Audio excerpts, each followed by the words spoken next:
Om Swastiastu.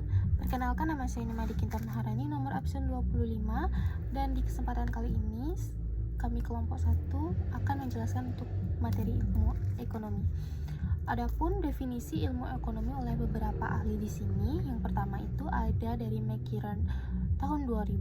Ilmu ekonomi adalah ilmu yang mempelajari bagaimana manusia menggunakan sumber daya yang terbatas untuk memenuhi keinginannya yang tidak terbatas. Lalu kedua dari Cash and Fair tahun 1999, ilmu ekonomi adalah tentang bagaimana individu dan masyarakat memilih cara penggunaan sumber daya langka yang diberikan oleh alam dan generasi sebelumnya. Lalu yang ketiga itu, di sini kami mengkaji dari Nicholson tahun 2000, ilmu ekonomi adalah studi tentang alokasi berbagai sumber daya langka pada berbagai alternatif penggunaannya. Sehingga dapat disimpulkan bahwa definisi dari ilmu ekonomi adalah suatu studi mengenai individu dan masyarakat dalam membuat suatu pilihan dengan ataupun tanpa penggunaan uang, dengan menggunakan sumber daya yang terbatas, tetapi akan dapat digunakan dalam berbagai cara untuk menghasilkan berbagai jenis barang dan jasa untuk memenuhi suatu keinginan dari masyarakat dan mendistribusikannya untuk kebutuhan konsumsi sekarang atau di masa yang akan datang kepada berbagai individu dan golongan masyarakat.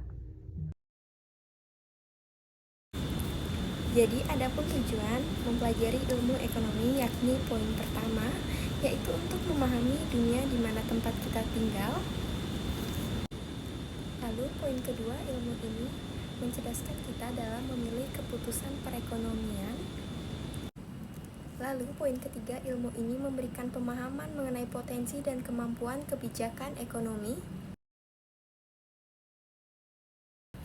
Adapun ruang lingkup ilmu ekonomi, yang pertama, ilmu ekonomi mikro adalah ilmu ekonomi yang mempelajari para pelaku ekonomi secara individual, contohnya interaksi pasar barang, tingkah laku pembeli dan penjual.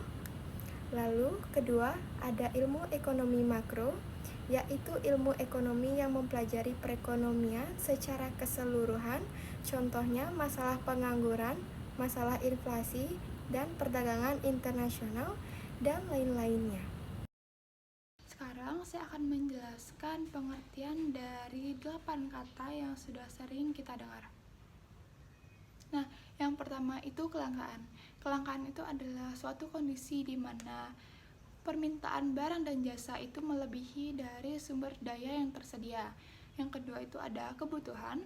Kebutuhan itu adalah segala sesuatu yang harus terpenuhi untuk mempertahankan keberlangsungan hidup. Yang ketiga itu ada sumber daya.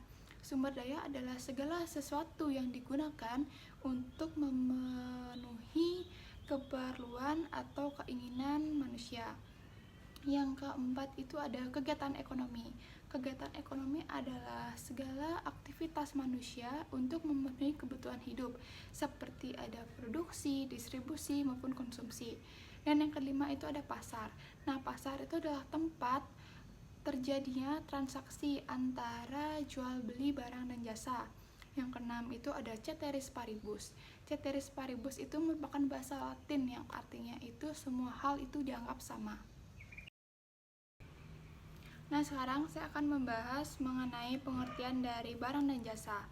Barang adalah objek fisik yang memiliki kemampuan untuk memenuhi kebutuhan manusia. Sedangkan jasa adalah layanan yang merupakan tindakan individu untuk membantu individu lain memenuhi kebutuhan hidupnya. Selanjutnya ada alat analisis ilmu ekonomi. Nah, alat analisis ilmu ekonomi ada 4. Yang pertama, pendekatan verbal. Pendekatan ini menjelaskan teori atau konsep ekonomi menggunakan kata-kata. Yang kedua, ada pendekatan grafik atau tabel. Pendekatan ini menggunakan tabel atau grafik untuk menjelaskan teori ilmu ekonomi. Yang ketiga, ada pendekatan matematika. Pendekatan ini menggunakan persamaan dan fungsi matematika. Yang terakhir ada pendekatan ekonometrika. Pendekatan ini ialah gabungan antara ilmu ekonomi, matematika, dan statistika. Nah, kesimpulannya adalah ilmu ekonomi merupakan studi tentang bagaimana individu dan masyarakat membuat pilihan untuk memenuhi kebutuhan yang tidak terbatas dengan sumber daya yang terbatas. Dalam mempelajari ilmu ekonomi, seseorang dapat mengetahui cara kerja dunia ekonomi, membuat keputusan yang lebih cerdas, serta mengetahui potensi kebijakan ekonomi. Sekian dari penjelasan video kami, kelompok 1. Ucapkan terima kasih dan mohon maaf jika ada kesalahan kata. Saya tutup dengan Pramu Santi. Om Santi Santi Santi Om.